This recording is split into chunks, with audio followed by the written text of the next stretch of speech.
Amigos de Venezuela, siempre Venezuela. De esta manera iniciamos nuestra edición vespertina correspondiente al 14 de junio del 2023, llevándoles a ustedes información, comentarios, noticias, música, entrevistas, todo lo que tiene que ver con Venezuela y su migración a lo largo y ancho del mundo. Esto lo hacemos con mucho cariño, con mucho respeto para todos ustedes a través de esta señal. 5 emisoras que se enlazan desde Aruba hasta el Arauca Binacional, llevándoles a ustedes toda la información de siempre Venezuela. Es un trabajo en equipo, en donde está Vanessa Chacón en la producción, Camilo García en redes sociales, apoyo técnico, nuestro equipo de operadores, también nuestros colaboradores en Colombia, Venezuela y otras partes del mundo, todos bajo la coordinación de su servidor, Alan Peralta. Bueno, iniciamos nuestro trabajo informativo con esta nota. La ONG Provea ha exigido la liberación de los 2 trabajadores de la siderúrgica del Orinoco, quienes fueron detenidos el pasado domingo en la noche y a quienes le imputaron varios delitos y trasladaron a Caracas por encabezar manifestaciones laborales en la planta de Pellas de esta empresa básica ubicada en el estado Bolívar. A través de su cuenta de Twitter, el Programa Venezolano de Educación Acción de Derechos Humanos Provea dijo que desde el pasado mes de enero, al menos 21 trabajadores del SIDOR han sido detenidos por solicitar y reclamar mejoras salariales y mejores condiciones laborales. Daniel Romero y Leandro Azócar, 2 dirigentes sindicales detenidos arbitrariamente el domingo por la Dirección General de Contrainteligencia Militar, tras intensas protestas laborales en SIDOR, en el sur del país, recordaron este día de hoy. ¿Qué ha pasado? Miren, a estos 2 dirigentes laborales, Daniel Romero y Leandro Azócar, los citaron con otro tercer dirigente supuestamente a una reunión con representantes de la directiva de la empresa. Se les dijo que se iba a reunir con estos directivos de la empresa a fin de buscar soluciones a la problemática que se viene presentando en esta planta, que no es otra sino la exigencia de condiciones laborales justas respecto a la contratación colectiva y pago de deudas pendientes. Bueno, ellos muy inocentemente acudieron a la reunión y resulta que en la reunión no había directivos, sino funcionarios de la Dirección General de Contrainteligencia Militar, quienes los detuvieron de inmediato y procedieron a llevárselos. A uno de ellos lo dejaron en Puerto Ordaz y a los otros 2 los trasladaron de inmediato a la ciudad de Caracas, donde permanecieron varios días sin manifestarse a dónde se encontraban. Es decir, fue una desaparición forzosa. Esta es la situación que se presenta allí. ¿Por qué protestan los trabajadores de SIDOR? Deudas de $500 a razón de que cada uno de ellos, pues por efecto de la contratación colectiva, no, estos efectos no se les ha pagado, estos $500. En enero los trabajadores de SIDOR protestaron en las calles por 5 días para exigir la indexación del salario, el pago de bonificaciones adeudadas y demás beneficios contractuales menoscabados. 18 trabajadores fueron detenidos, posteriormente liberados por el gobierno tras el levantamiento de la protesta y negociaciones del salario que se quedaron en el olvido por parte del gobierno. Un tribunal imputó a los 2 últimos que fueron detenidos por los supuestos delitos de instigación al odio, asociación para delinquir y boicot, además de ordenar su traslado a Caracas, a más de 500 kilómetros de donde residen. El tribunal también prohibió la protesta a través de un amparo constitucional que ya hemos comentado en el programa. Se prohibió la protesta y hay censura para los trabajadores. La OIT mantiene reuniones con el gobierno de facto, representantes sindicales y empresariales, con quienes se han reunido en el último año para tratar de dar un ajuste al salario mínimo, el cese de la persecución a la dirigencia sindical, entre otros temas, que no se han cumplido después de los llamados diálogos sociales. O sea, el diálogo se quedó en eso, puro diálogo. No hay solución a los problemas de los trabajadores, a las exigencias, no hay respuesta. El gobierno no las tiene, no las tiene porque no tiene plata. Y no tiene plata porque se la robaron. Y se la robaron porque se lo permitieron. Ahora, ¿usted ha escuchado alguna propuesta seria por parte de la Procuraduría General de la Nación o por parte del propio régimen de facto sobre medidas para recuperar el dinero robado a PDVSA. No hay ninguna. Hasta los momentos no hay ninguna. Y toda la gente en Venezuela, la sociedad venezolana tiene que pagar el robo descarado de más de 23.000 millones de dólares en PDVSA, el robo descarado de más de 3.000 millones de dólares en Sunacrip y otros tantos robos descarados, porque descarado parece que es el signo de este régimen de facto. Bueno, el otro orden de ideas, Venezuela sin donante de sangre. Hoy es el Día Mundial del Donante de Sangre, fecha en el cual se insta a los ciudadanos a convertirse en voluntarios en la donación. Un emplazamiento que se diluye con facilidad al no existir una política de Estado que promueva estas acciones. Aunque la ley sobre transfusiones y bancos de sangre no prohíbe a hombres que tienen sexo con hombres ser donantes, en la práctica los centros de salud descalifican a estas personas, a veces solo por su apariencia, incluso si el hospital tiene sus reservas en cero. Solo el 1% de las personas que donan sangre en Venezuela lo hace de manera voluntaria. Según estimaciones médicas, un índice que engloba la inoperatividad de los bancos, el riesgo que se corre a través de pacientes que necesitan transfusiones y el veto no escrito pero cumplido a rajatabla que excluye a varones homosexuales de la lista de donantes. En realidad, esta situación es repudiada por activistas y organizaciones de derechos humanos, una vez que es una forma de discriminación también. A la vez, uno de los problemas que enfrenta el sistema de salud pública con hospitales deteriorados, escasez de materiales médicos y falta de personal. Es la situación entonces que se vive en los hospitales de Venezuela, en los bancos de donantes de sangre, donde hay crisis, hay escasez de donantes y esta situación parece no mejorar. Vamos a escuchar esta información. El diputado de la Asamblea Nacional, Eliezer Ciri, lo dijo clarito. Es increíble que un país como Venezuela, productor de petróleo, sea incapaz de ofrecer gasolina a su propio mercado. En el país petrolero no hay gasolina. Escuchemos al diputado Eliezer Ciri de la Asamblea Nacional Legítima. Totalmente increíble para cualquier ciudadano de cualquier parte del mundo.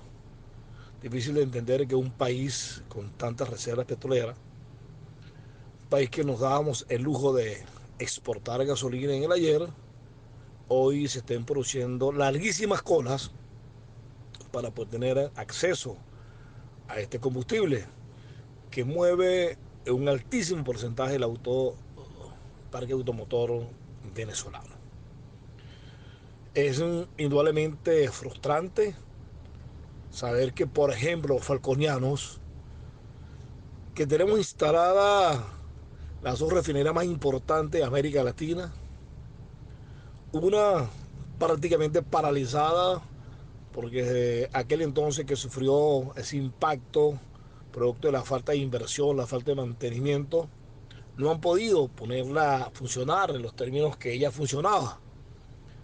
Además, por supuesto, de la eficiencia existente en el proceso de extracción de nuestro petróleo para su respectiva refinación y procesamiento. Esa es la otra refinería del Cardón, que también acaba de sufrir, según información que tenemos fehaciente, otro percance, la cual la inhabilita para producir la gasolina que venía produciendo en los últimos tiempos. No la gasolina que se producía antes de que llegara esta desgracia desde el gobierno a malaconducir los destinos de Venezuela, pero sí venía produciendo ciertos litras de gasolina. Hoy, Coro, que está a escasos 80 kilómetros de la refinería de Cardón, la propia península paragonal, el propio municipio Cariruana, conocido como Punto Fijo, nos tiene que enfrentar grandísimas colas para poder tener acceso, como dije anteriormente, a este beneficio. Ya no son las colas. Bueno, increíble, increíble la situación. Qué tristeza. Venezuela, país petrolero, y no tiene cómo darle gasolina a su población. Vamos a escuchar ahora el reporte de Claudia Gutiérrez desde Venezuela para nuestro programa. Saludos y buenas tardes. Ana Peralta, Carlos Miura, Uzcategui y la audiencia en Colombia, Venezuela, Aruba, Curazao, Bonaire, Chile, Estados Unidos. Les informa la periodista Claudia Gutiérrez, CNP 10804. Desde el estado Anzoátegui, oriente del país, Nueva Esparta, Margarita, La Perla del Oriente y del Tamacuro. A continuación con la información desde el estado Anzoátegui. Trabajadores de la industria petrolera en Puerto La Cruz entregaron un documento al gerente general de Refinación Oriente, Itas Calma, el cual solicita una reunión de carácter prioritario con el ministro de Petróleo, Pedro Tellechea, para tratar la necesidad de un seguro médico oportuno y salario digno. César León, uno de los voceros principales de trabajadores en las protestas, señaló que en este caso de que el ministro no participe pronto en una asamblea con todos los afectados en Anzoátegui, harán un pronunciamiento público y van a radicalizar las protestas. Asimismo, en el día de hoy se llevó a cabo una marcha desde el peaje hasta el complejo de San José, es donde exigieron en primer paso que se respete el derecho a la vida y a la salud. A continuación, con la información desde el estado Nueva Esparta. El ministro del Poder Popular para Relaciones Interiores, Justicia y Paz y la Gobernación del Estado Nueva Esparta, a través de las direcciones de Seguridad Ciudadana, Orden Público y Protección Civil, realizaron una primera reunión de seguimiento y control de eventos relacionados con la temporada de ciclones tropicales en el Atlántico y en el Caribe 2023. En la sala de conferencia de la Gobernación fue el escenario de este encuentro, donde abordaron temas como el ciclón de ondas tropicales, el Plan Estatal de Lluvias del año 2023, en concordancia con los planes nacionales y argumentos legales. Así lo dio a conocer el director de Seguridad Ciudadana y Orden Público, Adalberto Horta. Por su parte, el director de Protección Civil Estatal, Aldo Pusticio, comunicó que la temporada de ciclones tropicales inició desde el pasado 1 de junio y se extenderá hasta el 30 de noviembre con la presencia de aproximadamente de 65 ondas tropicales y 12 a 17 tormentas tropicales. Más información desde el estado del Tamacuro. Un presunto caso de prostitución fue denunciado este martes 13 de junio por parte de Freder Marcano, quien asegura que es tío de una adolescente que estaría siendo prostituida. Según el denunciante, una menor de 10 años es obligada a ejercer la prostitución en el basurero municipal de Tucupita. La víctima sería una adolescente de 10 años de edad que depende de sus padres, con un núcleo familiar muy inestable. Liliana Acosta sería la madre de la adolescente, mientras que su pareja Ángel Pugarita sería el padrastro. La presunta víctima no está inscrita en ninguna institución educativa, por tanto no va a la escuela, mientras sus padres tampoco se preocupan por su educación. El caso está puesto ante la Fiscalía del Ministerio Público. Y hasta aquí con las informaciones. Les informó Claudia Gutiérrez, CNP 10804. Bueno, fue Claudia Gutiérrez desde el oriente de Venezuela. Vamos. Bueno, seguimos aquí en Venezuela, siempre, siempre Venezuela. Durante el día de hoy, representantes de sindicatos, gremios, activistas y ONG venezolanas pro derechos humanos exigieron frente a la sede del Ministerio Público la liberación de los 2 sindicalistas que fueron detenidos la madrugada del domingo en el estado Bolívar, luego de exigir mejoras salariales y laborales a la empresa siderúrgica del Orinoco. En esta protesta, la ONG Programa Venezolano de Educación y Acción en Derechos Humanos informó a través de su cuenta que varios sectores subrayaron que los sindicalistas identificados como Daniel Romero y Leandro Azoka fueron detenidos por luchar para conseguir mejores condiciones laborales y salariales. También, por otra parte, los manifestantes aseguraron que exigieron a la Fiscalía intervenir y hacer cumplir las garantías democráticas de los trabajadores de la empresa.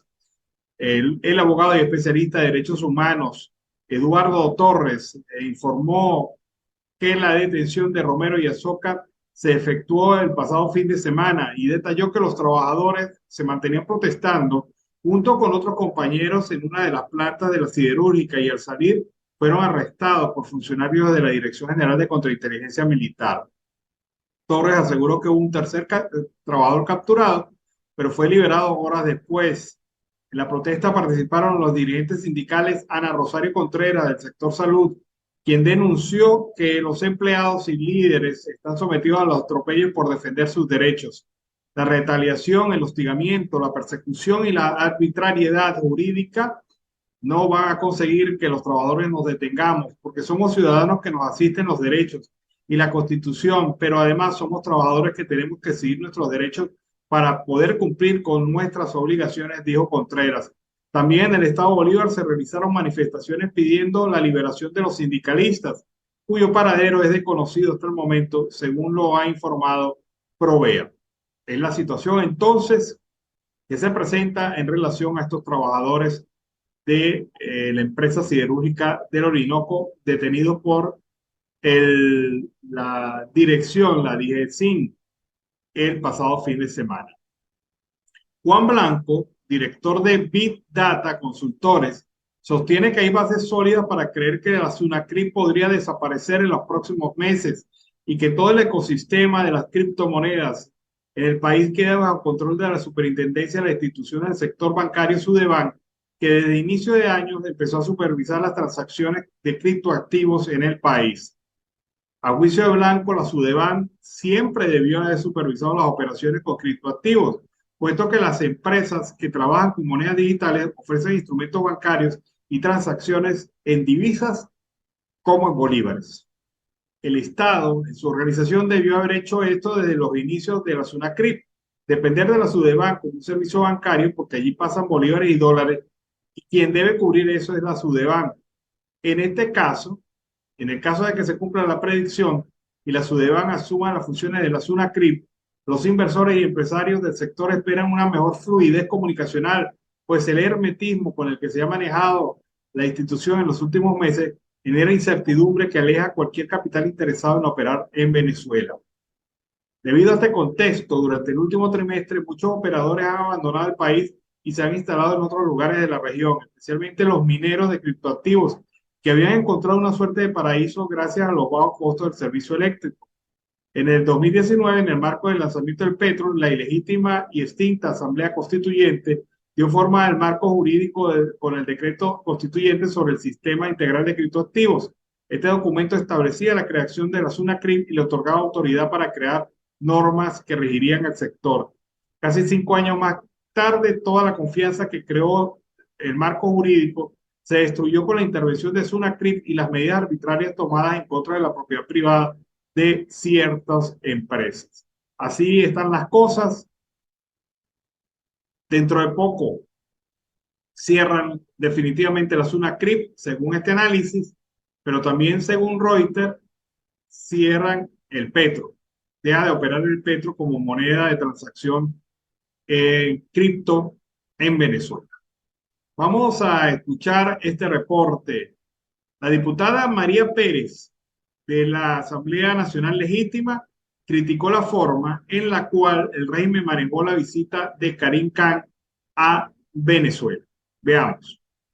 Ahora en este punto recordando, primero, que esta es la tercera visita del fiscal Karim Khan a nuestro país, que esta ocurre con total hermetismo, sin información, como todo lo que involucra al régimen, y sin reuniones con las ONG defensoras de derechos humanos.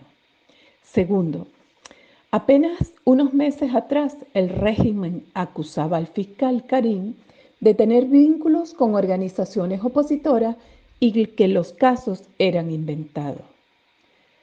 Por esto y más, el fiscal debe tener claro lo que ocurre en nuestro país, así como el tipo de gobierno que impera en él. El régimen no ha permitido la apertura de la oficina de la Corte en Caracas y existe un memorándum de entendimiento firmado en el 2021 que no se ha cumplido para nada. Tengamos claro que el régimen tratará de que el fiscal de la Corte Penal cierre el caso, pero la realidad de los hechos, donde la falta de justicia en Venezuela ha llevado a más de 8.000 denuncias sobre persecuciones, tortura, violaciones sexuales, retardos procesales, entre otras. Nuestro reconocimiento, gratitud y apoyo a todas las ONG defensoras de derechos humanos en nuestro país por su acompañamiento a las víctimas y familiares. Y quiero terminar diciendo que la justicia internacional es un proceso largo, pero al final se impondrá y veremos cómo los responsables de las violaciones de derechos humanos y de estos crímenes de lesa humanidad pagarán. Es todo, ciudadana, presidente, colegas parlamentarios. Bueno, la posición de la parlamentaria sobre el tema de la visita de Karim Khan en el marco de la Asamblea Nacional Legítima. Noticia de último momento, la Comisión Nacional de Primaria, a través de su presidente, el doctor Jesús María Casal, acaba de anunciar que se va a contar el 100% de las papeletas el día de la primaria en acto abierto a todos los electores. Es decir, no va a ser ni el 30% ni el 70%, va a ser el 100% de las boletas emitidas por los que participen en el proceso de primaria. Y allí pues va a haber la llamada Contraloría Ciudadana, además de los representantes de los partidos y también de los candidatos, quienes también harán su propia evaluación. Conteo del 100% de las papeletas para las primarias. En otro orden de ideas, unas 22 organizaciones no gubernamentales y 10 integrantes de la sociedad civil mexicana emitieron un comunicado donde rechazan que se haya propuesto una vez más en la sesión del Senado de México la comisión que haría un seguimiento a los hechos que causaron el incendio en un centro de detención de Ciudad Juárez donde fallecieron varios venezolanos. Se ha pospuesto la sesión de instalación por falta de quórum. Mientras tanto, las víctimas sobrevivientes de este crimen de Estado, así como sus familias, continúan expuestas y son revictimizadas.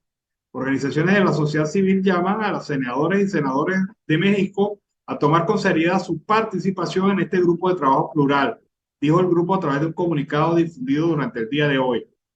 El día de hoy, el Senado de la República de México tenía previsto instalar el grupo plural de trabajo compuesto por 8 senadoras y senadores para dar seguimiento a lo que ocurrido en la estación migratoria del Instituto Nacional de Migración de México hace 3 meses. Sin embargo, la sesión de instalación fue pospuesta por el senador Rafael Espino de la Peña debido a la falta de quórum, lo que demuestra la falta de seriedad y de compromiso por parte de los miembros del grupo ha citado las organizaciones defensoras de derechos humanos en México.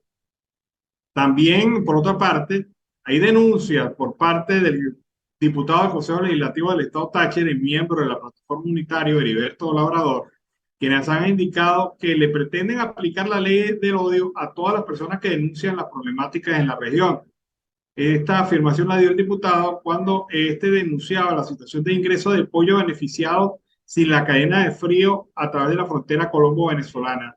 Señaló que por mencionar la desaparición del protectorado y la aparición ahora de una llamada corporación por medio de la cual se ejecutan las importaciones, le podrían aplicar la ley del odio, que el tema ya es bien conocido por los agentes aduaneros de la frontera. Ahora desapareció el protectorado y apareció la corporación. Me pueden aplicar la ley del odio. De todo aquel que se ponga a denunciar situaciones como esta, lo van a citar a la fiscalía. Tengo un caso en este momento muy importante, alguien que está a punto de salir del país producto de esta persecución. Expresó que ahora cualquiera puede terminar citado por la fiscalía utilizando el poder del Estado a través de órganos que deberían ser imparciales y resguardar el derecho de todos los ciudadanos para expresarnos. Y lo que hace es todo lo contrario, nos cercenan. Advirtió que ni él, teniendo inmunidad parlamentaria, se salva de esta situación. No obstante, refirió que la semana que viene estará trayendo a familias de la parte baja de San Cristóbal, mientras se respete la integridad y la seguridad de los denunciantes a estas personas. Estará trayendo estas personas a la ciudad de San Cristóbal para que ellos puedan hacer sus denuncias en anonimato. Vamos a ver este reporte. María Corina Machado lanza su estrategia de captación de votos en el exterior. Todos los candidatos tienen que buscar votos en el exterior en este tema de las primarias. Veamos. Tu voto sí cuenta. Si estás fuera de Venezuela, debes seguir 2 pasos para poder votar en las primarias del 22 de octubre. Ingresa desde tu navegador a la página www.mariacorinamundo.com y haz clic en la opción Registro. Procede a llenar con tus datos el registro MOM y pulsa Enviar.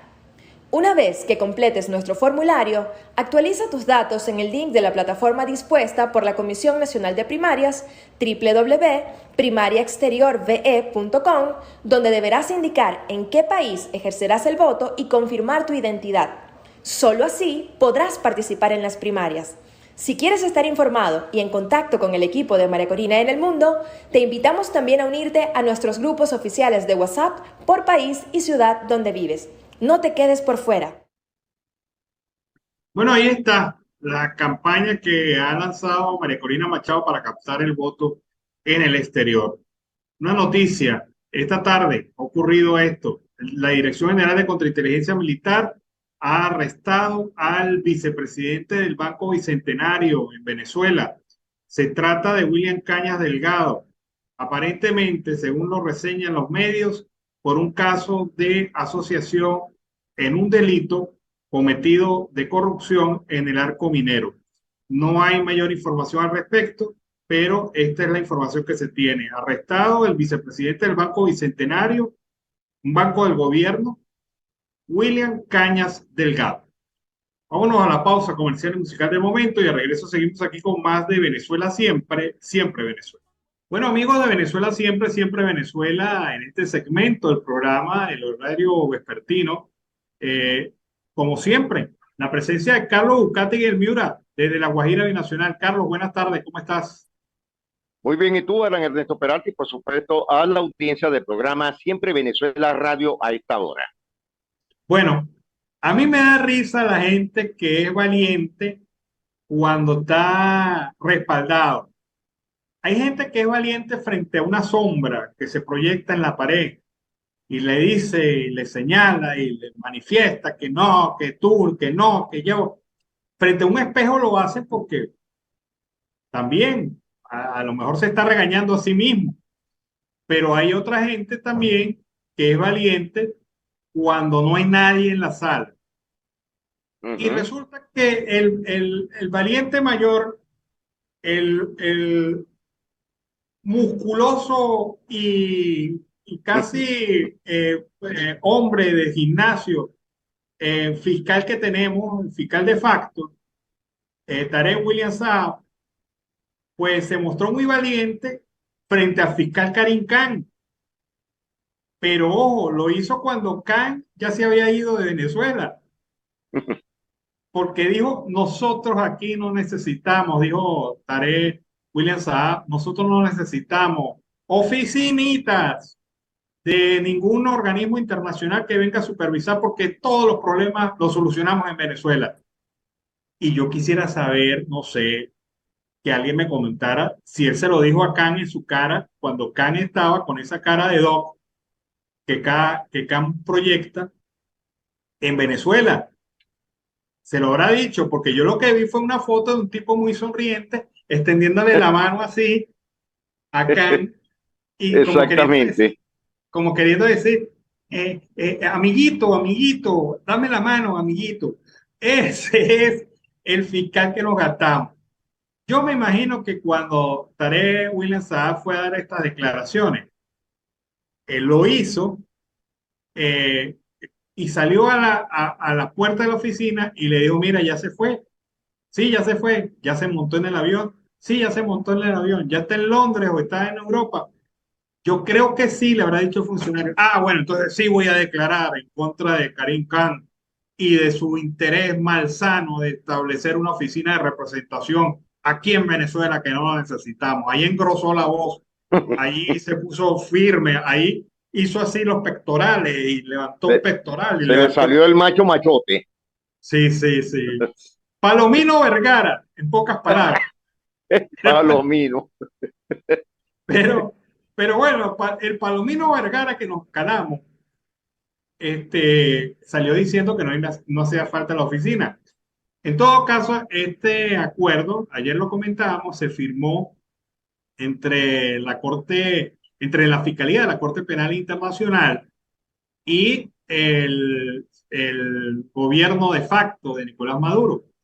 Pero estuve investigando porque nos toca la tarea de ver cuál será el trabajo de esta oficina. Ayer tú me preguntabas y yo tenía yo tenía la impresión que la oficina también iba a desarrollar expedientes aquí en Sí, Venezuela relacionados al tema de la investigación Venezuela 1. Pero el profesor de Derecho Internacional Humanitario y coordinador de acceso a la justicia, Lee Daniels, reiteró que la oficina en Caracas no va a recibir denuncias, no va a recabar información de casos de crímenes de lesa humanidad y sus funciones están orientadas a la capacitación y formación de funcionarios venezolanos como parte de los mandatos establecidos en el Estatuto de Roma. Dice Daniel que lo lógico es que se dé esta capacitación técnica a países que no están siendo investigados porque se quiere evitar errores, pero en Venezuela es un país que está siendo investigado y va a recibir la capacitación técnica, pero el estatuto tiene sentido porque son situaciones diferentes. O sea, en pocas palabras, la oficina en Venezuela de la Fiscalía de la Corte Penal Internacional viene a decirle a los funcionarios venezolanos cómo hacer su trabajo. O sea, ustedes dicen que van a defender los derechos humanos, que ya lo están defendiendo. Bueno, vamos a ver cómo lo están haciendo. Y le vamos a enseñar cómo se hace en otros países del mundo. Ahora, yo me imagino que esa mm, clase, por lo menos para el Palomina Vergara, va a ser una clase aburridísima, porque ellos ni tienen el interés de defender los derechos humanos en Venezuela, ni tienen la intención de cambiar lo que ya han hecho hasta este momento, o sea, la manipulación de la justicia. fíjate que Pero, tú estás hablando de esto, yo estoy buscándole la vuelta a todo, Alan, y no me entra por dónde o qué funcionarios podrían estar en esa sala o en esos cursos, como lo queramos llamar. Porque fíjate algo, Alan, la mayoría de las fundaciones y ONG de los derechos humanos internacionales que están radicadas en el país, en los 4 puntos, no están funcionando. Ahora, imagínate cómo sería esto, por eso es que te digo, cómo se come esta cuestión.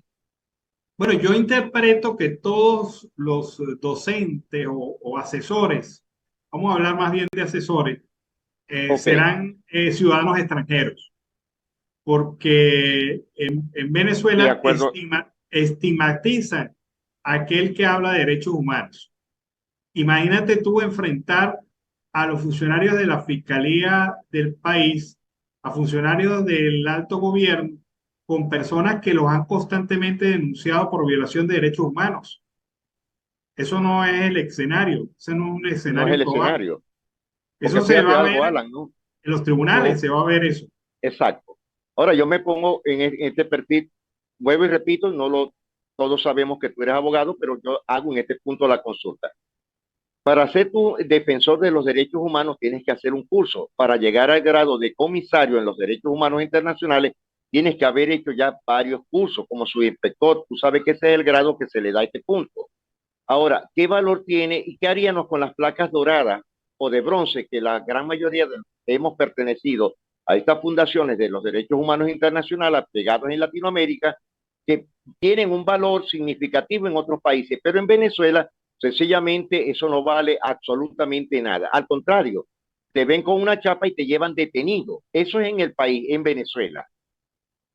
Claro, o sea, la circunstancia es que yo creo que la defensa de derechos humanos en Venezuela, primero, es una decisión admirable.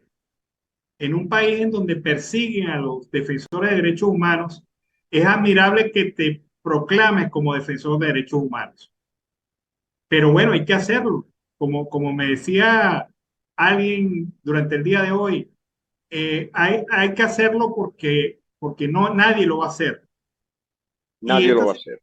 y estas circunstancias pues hablan muy claramente de la situación de los derechos humanos en Venezuela. Fíjate que Ali Daniels, en una entrevista a La Voz de América, le dijo que le preguntaron si la oficina de la Corte Penal Internacional, que va a tener funciones estrictamente de capacitación, podría representar un muro de contención ante la Comisión de Violaciones de Derechos Humanos. Y Daniel Reed dijo, absolutamente sí. Esto es como, vamos a graficarlo, esto es como que un marido violento en su casa con su mujer viva solo y de repente le llegó el suegro y se va a quedar el suegro allí, que viene solamente de vacaciones, pero te aseguro que mientras esté el suegro viviendo en la casa, el marido se va a abstener de ser tan agresivo o tan violento como lo ha sido antes de la llegada del suegro. Esa es la misma situación. La oficina Sí, va es a la estar, misma situación. la oficina va a estar en Venezuela, pero los funcionarios de la oficina no son ciegos, sordos ni mudos. Ellos verán las violaciones de derechos humanos y alguna que otra vez levantarán el teléfono y le dirán, mire, Karim, aquí la cosa está pasando a otro nivel. Que arde. Y Karim Khan, con su funcionario de confianza, le dirá, véngase, véngase a Europa, vamos a hablar de eso, qué es lo que está pasando allá. O sea, y el gobierno lo sabe, todo el mundo lo sabe, que esta presencia de la oficina de la Corte Penal Internacional va más allá de los cursos, va más allá de los talleres, va más allá de la instrucción a los funcionarios, porque no en balde, y por eso es que yo siempre le reitero a la gente, Karim Khan logró el objetivo que tenía. Es Totalmente. la primera instancia internacional vinculada al tema de derechos humanos que tiene oficina en Venezuela en este momento. Cosa que Porque, no hizo ni la OEA, ni la ONU, ni la UNESCO. claro, no tienen oficina. ¿Por qué no la tienen? No porque no quieran, es porque el gobierno no se los ha permitido, el gobierno de facto. Pero Karim Khan sí tiene su oficina, y mire, y darán sus talleres, darán sus instrucciones, asesorarán en materia de leyes. Hipócritamente el gobierno los saludará, convocará reuniones, convocará a funcionarios, estarán los funcionarios aburridos en las clases de la Corte Penal Internacional porque le van a hablar de cosas que ellos nunca Sí, van a hacer. nunca van a hacer y que no lo van a entender. Claro, ni lo van a, Son temas de y a pesar de que profundidad. y a pesar de que los funcionarios quisieran hacerlo, no le van a permitir hacerlo. No Es le decir, que van a. ahí a los funcionarios que les van a dar esos diplomados o cursos, me imagino que deben ser las marionetas que tiene el régimen. Claro, claro. Allí la violación de derechos humanos es algo inherente a la política de Estado de este gobierno. Hay que decirlo claramente. La violación de derechos humanos en Venezuela, los crímenes de lesa humanidad forman parte de una política del Estado venezolano para el control social. Esa es la gran Eso es conclusión, correcto. punto. No hay punto subrayado, resaltador, entrecomillado, como tú quieras colocarlo. Esa es la situación del país. Como también hay que decirlo que en materia de derechos laborales vivimos actualmente en Venezuela en una esclavitud laboral moderna, por lo menos para los funcionarios Totalmente. públicos. Y punto Oye, es subrayado, bastante, remarcado sí, y colocado entre comillas. y con dos signos de exclamación muy afirmativos. Claro, esa es la circunstancia país. Entonces, sabemos que el gobierno de facto mira con reojo la oficina de Karim Khan, pero es que Con la recelo. tienen que tragar al grueso. Mastique y traga, traga y mastique, como decía Shakira. Ahí está, Sí, a ellos les toca, a ellos también les toca pasar su amargo de angostura. Y claro. bueno, Ese es y un ahí, trago fuerte. claro. Y dentro de algún tiempo ya tú los escucharás. Es que la oficina vino a entrometerse en la autonomía del poder judicial en Venezuela. Bueno, pero nosotros lo que vinimos fue a dar cursos, le dirán, Y talleres, ellos están preparados para orientaciones. esta respuesta, Ala. Claro, claro. Estos no Pero son estudiados allí en la Universidad Bolivariana, ni en las chabolas de allá. No, señor, esta gente viene preparado de colegiaturas especializadas en los derechos humanos, en asuntos penales, en asuntos de lesa humanidad. Es decir, ellos saben lo que están versando. Claro, son asuntos claros, concretos y obviamente pues esta situación habla de la realidad país que tenemos en nuestra Venezuela de hoy, en donde cualquier extranjero es visto como sospechoso. Bueno, a excepción de los iraníes, los rusos, los ayatolás, lo que usted quiera, Y los nicaragüenses. nicaragüenses y otras cosas. Pero todo el resto eres sospechoso. Sí. Un funcionario que ha sido, a propósito de estos comentarios, un funcionario que ha sido muy inteligente en su manejo de la relación en Venezuela, es el saliente embajador de Francia en Venezuela, Romain Nadal, quien ha tenido pronunciamientos en materia de derechos humanos en representación a la Unión Europea, pero también ha tenido gestión y vinculación y se ha hecho una persona de un amplio círculo social en el país y ha visitado cuánta región hay en Venezuela. Y el señor Nadal es un ejemplo de lo que tiene que ser el funcionario, el funcionario diplomático en un país como este, como Venezuela. No se calla las cosas, pero también tiene el equilibrio para evitar que en cualquier momento esta situación se lo voltee. Bueno, Eso es correcto. hablando del tema de derechos humanos, hay 283 presos políticos en Venezuela, según lo publica hoy Foro Penal. La cifra ha estado por allí, 270, 280, 283. No sé si suma en esta cifra los nuevos detenidos sindicalistas, que por cierto, hasta esta hora los familiares no saben dónde están. Un caso de desaparición forzosa, esos términos jurídicos se considera hoy desaparición forzosa. Hay personas que la detuvieron el domingo y hoy no se sabe dónde están, es desaparición forzosa por parte de los funcionarios de la Dirección General de Contrainteligencia Militar que se los llevaron, Carlos.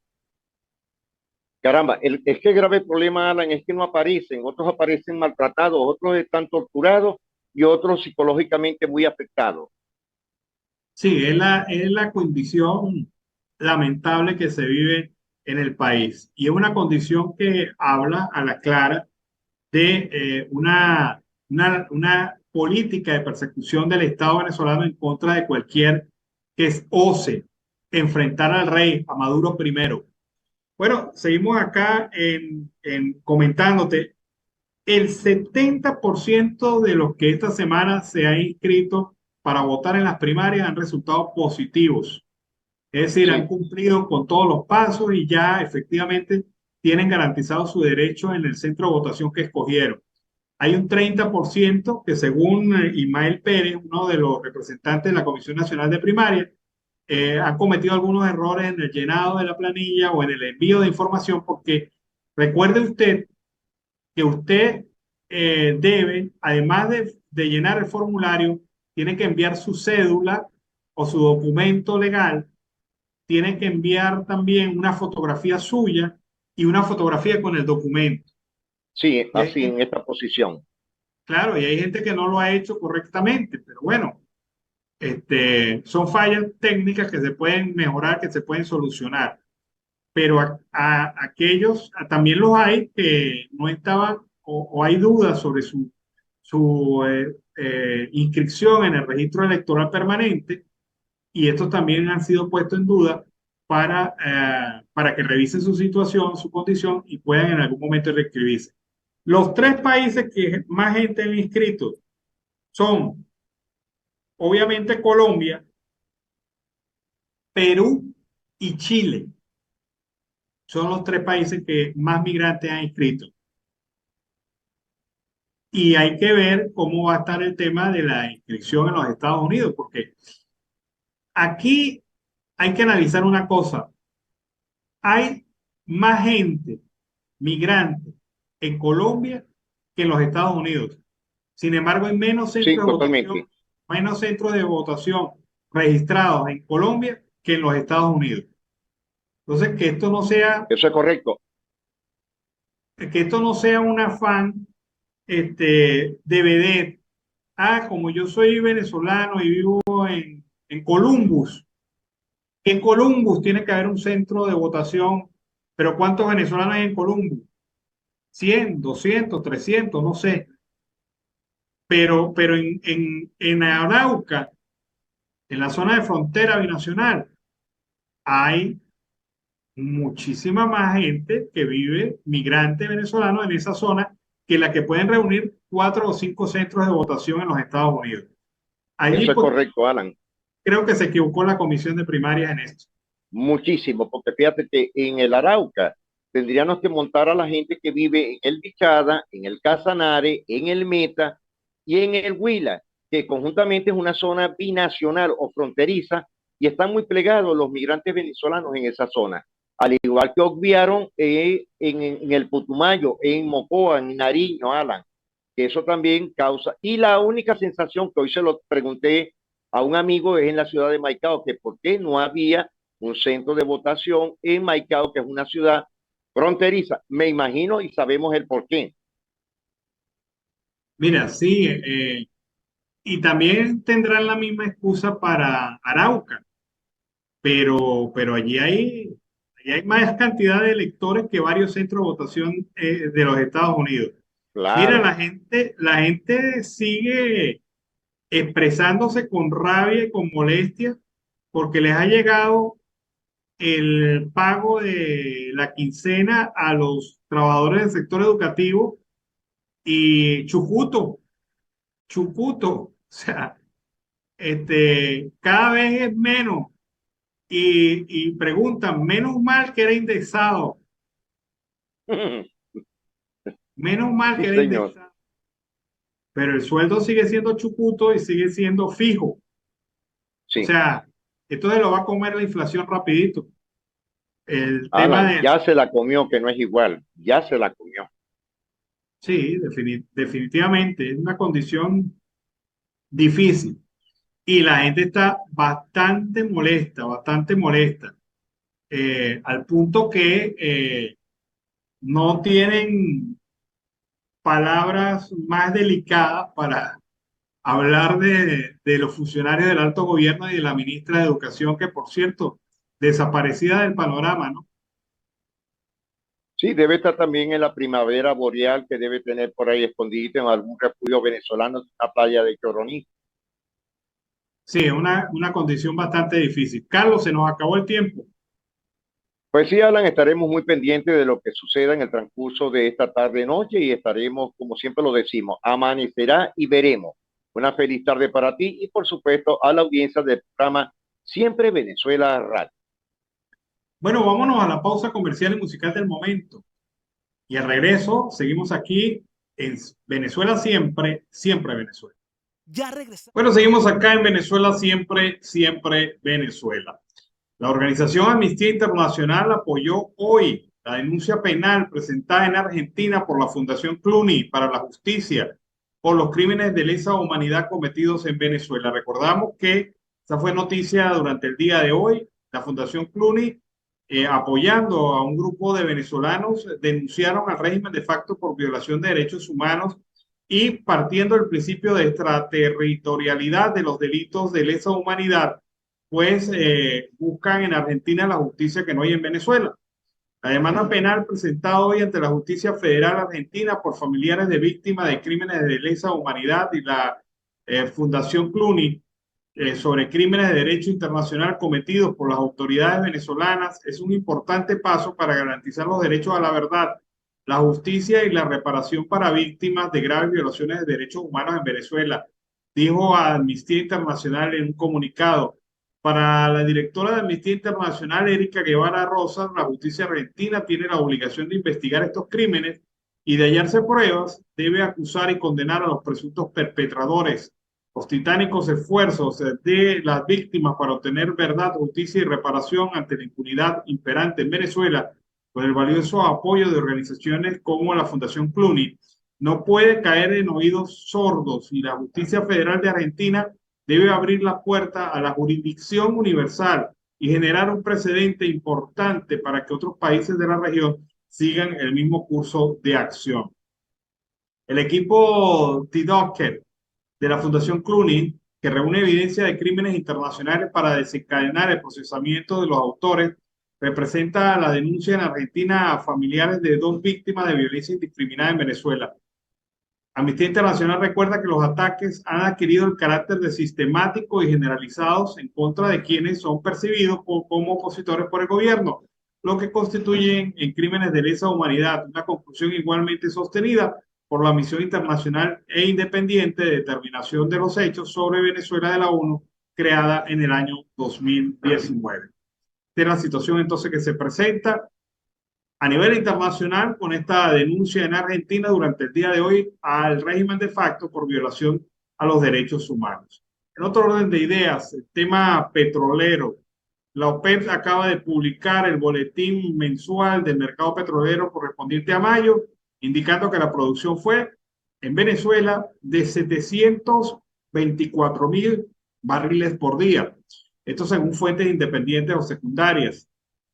Por lo que la producción de petróleo en Venezuela se mantuvo con respecto a mayo del año pasado e incrementó 1,24% con relación al mes anterior. La producción de petróleo en Venezuela sigue siendo 2,6% del total producido por los países miembros de la OPEP en abril.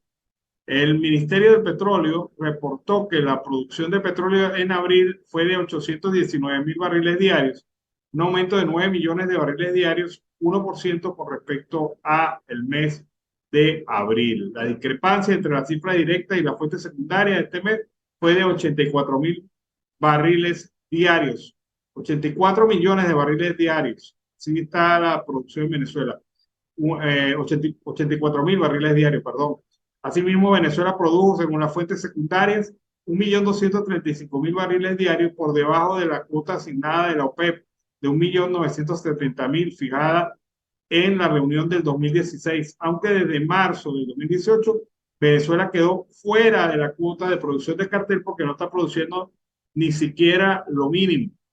Y esto lo están aprovechando otros países que acaparan el mercado venezolano. Esta es la situación entonces que se presenta en relación a este tema y obviamente pues la discrepancia de cifras es entre la cifra oficial, la cifra del régimen y la cifra que está proyectando la OPEP. Vamos a escuchar el reporte de Michelle Carrillo desde Barranquilla, en la costa atlántica de Colombia. Saludos y bendiciones para Alan Peralta, Carlos Miura Uzcategui y a toda nuestra querida audiencia de siempre Venezuela Radio. Transmitiendo desde Barranquilla, zona atlántica de Colombia, el periodista Michelle Carrillo de la OZ. Y estos son nuestros titulares del día de hoy. Gobernación del Atlántico firma convenio con ADR para coadministrar distritos de riego.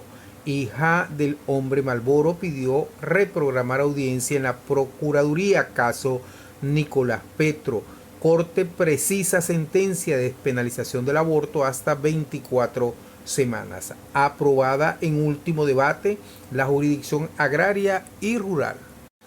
La Gobernación del Atlántico y la Agencia de Desarrollo Rural firmaron un convenio para la coadministración de los distritos de riego en el departamento. El anuncio fue hecho en primicia este martes por la gobernadora Elsa Noguera. La mandataria indicó que esta alianza está proyectada por 10 años entre la administración departamental, la entidad del orden nacional y los campesinos. Esto permitirá garantizar el funcionamiento de los distritos de riego, como el de Repelón, para el suministro de agua a 5.000 hectáreas de tierra de los pequeños empresarios del campo. Igualmente se asegura la rehabilitación y ampliación del distrito de Suan Santa Lucía para llegar a 2.500 hectáreas de tierra. Presentando una excusa en la que explicó que por motivos laborales no podría presentarse la declaración juramentada que le programó la Procuraduría General de la Nación, y solicitando además que le fuera reprogramada esta diligencia, Mónica López Sierra Rosado, hija del ex narcotraficante conocido como el hombre Malboro, llegó la tarde de este martes a la sede de la Procuraduría Regional de Instrucción del Atlántico. dicho procedimiento que se da en el marco de la investigación que se adelanta en contra del hijo del presidente Nicolás Petro, que presuntamente recibió dineros ilegales para financiar la campaña presidencial de 2022 y en la que López Sierra Rosado fue mencionada por Dadis Vázquez, ex esposa del diputado del Atlántico. Estaba programado inicialmente para el miércoles 14 de junio. De acuerdo con lo que se pudo conocer, esta casa editorial Kiki, como es también llamada la hija del hombre Malboro, explicó en su documento de excusa que no podría asistir a la diligencia por motivos laborales, por lo que la Procuraduría recibió el radicado y se está a la espera de conocer la nueva fecha de citación. La Corte Constitucional, por medio de un comunicado, precisó el alcance de la sentencia de la despenalización del aborto hasta la semana 24 de gestación. En el escrito difundido este martes 13 de junio, el Alto Tribunal detalla que el fallo de la sentencia T-158 emitido este año tiene que ver solo con 3 casos en particular: cuando el embarazo es producido de un abuso sexual, cuando se tiene evidencia de que existen graves malformaciones físicas en el feto o cuando la mujer embarazada corre peligro. Según la misiva, fuera de estas circunstancias, el aborto no es legal para las mujeres. Asimismo, la Corte insistió en que el aborto no es un derecho fundamental en Colombia y que por ende debe evaluarse cada caso por particular. La Jurisdicción Agraria y Rural, reforma presentada en el Congreso por el Gobierno con el objetivo de brindar garantías al acceso efectivo a la justicia en zonas rurales y a la protección de los campesinos, fue aprobada este martes 13 de junio en último debate en el Senado de la República. La iniciativa, que no pudo aprobarse en el acuerdo de paz con la FARC en 2016, permitirá resolver litigios y conflictos por las propiedades, uso y tenencia de la tierra y bienes inmuebles en zonas rurales, según lo expresó Alexander López Maya, ponente de la ley presentada por el gobierno. Este día queda grabado en nuestros corazones con un símbolo de esperanza y transformación, en el que le damos un gran paso hacia la paz y la reconciliación en nuestro país. En este momento histórico, renovamos nuestro compromiso con el campo, con la convicción de que implementaremos una jurisdicción agraria y rural que permita saldar deuda histórica con los campesinos y campesinas, promoviendo la justicia y la formalización de la tierra en nuestro territorio, agregó López en su cuenta de Twitter. Y con esta nota, que es de felicidad para algunos y para otros, no damos finalizada nuestra transmisión por el día de hoy. Desde Barranquilla, costa atlántica de Colombia, reportó para ustedes el periodista Michel Carrillo de la O. Será hasta una próxima oportunidad. Bueno, seguimos aquí en Venezuela siempre, siempre Venezuela. A Estados Unidos no le sorprende para nada el acercamiento entre Irán, Nicaragua y Venezuela. Así lo ha afirmado el representante del Departamento de Estado, el portavoz del Departamento de Estado, el señor Matt Miller, quien indicó: hemos sido muy claros en cuanto a nuestras preocupaciones sobre las actividades de Irán. Creo que no me sorprende que estos países tengan un acercamiento diplomático, expresó el portavoz del Departamento de Estado. Washington no tiene relaciones diplomáticas ni con Teherán ni con el gobierno de facto de Nicolás Maduro en Venezuela. Mientras que la relación con Nicaragua se encuentra bajo mínimo por la represión del ejecutivo de Daniel Ortega en contra de la oposición. El presidente iraní anunció en Managua que profundizará su cooperación con Nicaragua en ciencia y tecnología y en otras áreas que en las relaciones con el país centroamericano son completamente estratégicas. Raisi, el presidente de Irán, cumplió una apretada agenda en Caracas que concluyó con la firma de 20 acuerdos en materia petroquímica, transporte, minería y otras áreas, con lo que se espera multiplicar la cooperación con Venezuela. El mandatario, acompañado de una nutrida delegación, concluirá hoy en Cuba su gira latinoamericana. Irán mantiene estrechos lazos con Venezuela, Nicaragua y Cuba, cimentados en su oposición mutua a los Estados Unidos, que ha impuesto fuertes sanciones a todas estas naciones. Mala noticia, cerró el primer molino de Venezuela, el más grande en Venezuela. Tenía capacidad instalada de 30.000 toneladas de molienda de trigo y de ahí sacaban 200.000 sacos mensuales de una presentación de 45 kilogramos. Como consecuencia del cierre de las instalaciones pertenecientes al grupo Mimesa, 300 trabajadores quedaron sin empleo, además del personal administrativo. Esto lo confirmó el presidente de la Federación Nacional de Trabajadores de la Harina, Juan Crespo, quien informó que cerró este molino de trigo con una capacidad instalada para procesar unas 30.000 toneladas de molienda de trigo, lo que convertía este en el más grande de Venezuela. Crespo razonó que el cierre se produjo por la insuficiente operatividad del molino, que a su vez se debe a una disminución del trigo que se importa en Venezuela. No entra trigo al país. Al igual que el resto del sector industrial, Crespo denunció que uno de los factores determinantes de la situación que vive la producción nacional es la importación de productos terminados que ejercen una competencia desleal con la industria nacional. Traer pasta de afuera vale $0.70 el kilo. Producirla en Venezuela cuesta $1.35. Los empresarios aguantaron pensando que la situación se iba a acomodar. Hoy en día todo lo que entra viene de Brasil, Turquía, Italia, todo llega ya terminado. Las dificultades para producir en Venezuela y la economía inflacionaria han incrementado los costos de producción de cualquier producto, por lo que producir un kilogramo de pasta en el país puede costar $1.35, mientras que el importado vale 0,70, repito. O sea, sale más barato importar que producir dentro del país pastas en Venezuela.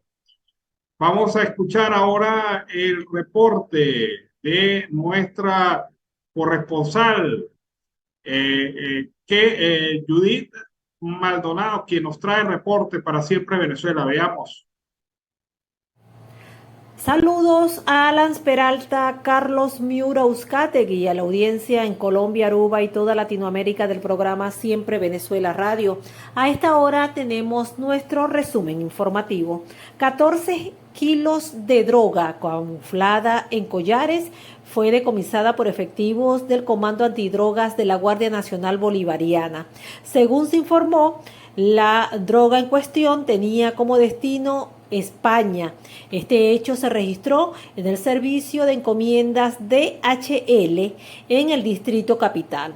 Por esta droga decomisada hay 3 personas detenidas. Se iniciaron las investigaciones pertinentes a fin de establecer responsabilidades en torno a este decomiso de cocaína que se presumía iba hasta el país de España.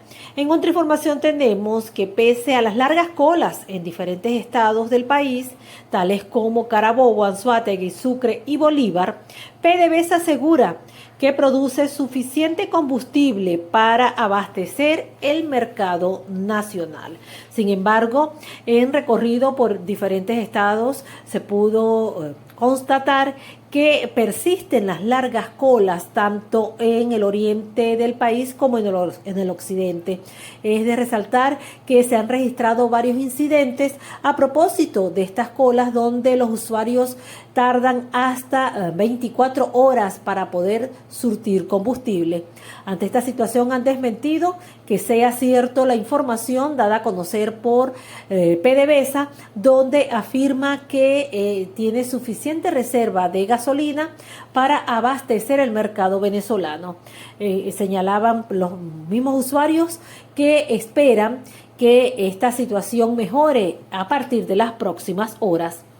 Asimismo, tenemos que trabajadores de la empresa Hidrocapital quedaron tapiados cuando arreglaban una tubería en el distribuidor La Yaguara en la ciudad de Caracas. Este hecho se registró este martes 13 de junio. Se conoció que en el mismo los trabajadores se encontraban dentro de un hueco reparando un tubo matriz que mantiene sin agua potable a varios sectores de la ciudad capitalina, situación que ameritó la presencia del Cuerpo de Bomberos y de otros organismos de seguridad a fin de sacar a estos trabajadores que habían quedado tapiados. Los mismos fueron trasladados hacia un centro asistencial del área metropolitana de la ciudad de Caracas, donde se le brindó toda la atención necesaria. Bien, esto es todo por los momentos. Soy Julie Pineda, CNP 6871, con las informaciones de la Gran Caracas, Oriente y Sur de Venezuela. Bueno, amigos de Venezuela, siempre Venezuela, fue Julie Pineda, nuestra corresponsal en la Gran Caracas. Con este reporte finalizamos nuestra edición del día de hoy, vespertina de Siempre Venezuela. Lo hemos hecho con mucho cariño, mucho respeto para todos ustedes, un equipo en donde está Vanessa Chacón en la producción, Camilo García en redes sociales y apoyo técnico, nuestro equipo de operadores, también nuestros colaboradores, corresponsales en Colombia, Venezuela y otras partes del mundo, todos bajo la coordinación, la supervisión de su servidor, Alan Peralta. Nos despedimos hasta mañana, que pasen una feliz noche. Siempre Venezuela es un programa que te brinda las mejores noticias, comentarios, análisis, entrevistas y música. Información sin censura en la voz de los protagonistas. Todo un equipo de producción de primer nivel. Siempre Venezuela lo encontrarás en las radios de tu preferencia. O si no, visítanos en nuestras plataformas digitales. Siempre Venezuela Radio. En Instagram, Facebook y Twitter. De lunes a viernes le decimos lo que en Venezuela prohíben. Porque somos Venezuela siempre, siempre Venezuela.